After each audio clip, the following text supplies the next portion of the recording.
பிரியமானவர்களே, நீங்கள் துளிப்பதற்கான ஜீவன் தேவ சமூகத்தில் இருக்குது. ஒருவேளை வெறும் குச்சியை போல உங்க வாழ்க்கை இருக்குதா? வறண்ட பாலைவனம் போல உங்க வாழ்க்கை இருக்குதா? ட்ரை ஒரு ஸ்டிக்கை போல உங்க லைஃப் இருக்குதா?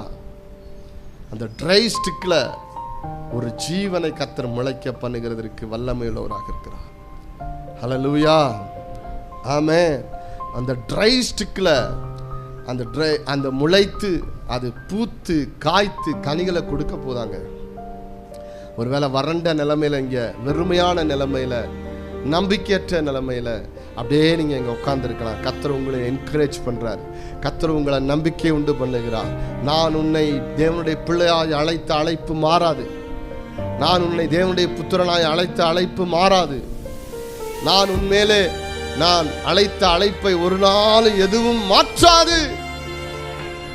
ஹல்லேலூயா, ஆமென். ஒருவேளை நான் தொழில் தொடங்கியிருக்கேன், நல்லா தான் இருந்துச்சு, திடீர்னு இப்படி ஆயிடுச்சு அப்படின்னு நினைச்சீங்கன்னா, தேவ சமூகத்தில் உங்க தொழிலாகிய கோல் போயிருக்கா? தேவ சமூகத்தின் அந்த தெய்வீக பணியில அது நனைஞ்சிருக்குதா? யோசித்து பாருங்க. தேவ சமூகத்தில், தேவ பிரசனத்தில் அது ஜீவனை உண்டாக்குவதற்கு ஏதுவாய் அந்த தேவ சமூகத்தில் உட்கார்ந்து வச்சிருக்கீங்களா? இல்ல. ஆண்டவரே, என்னை குறித்து என்ன நோக்கம்?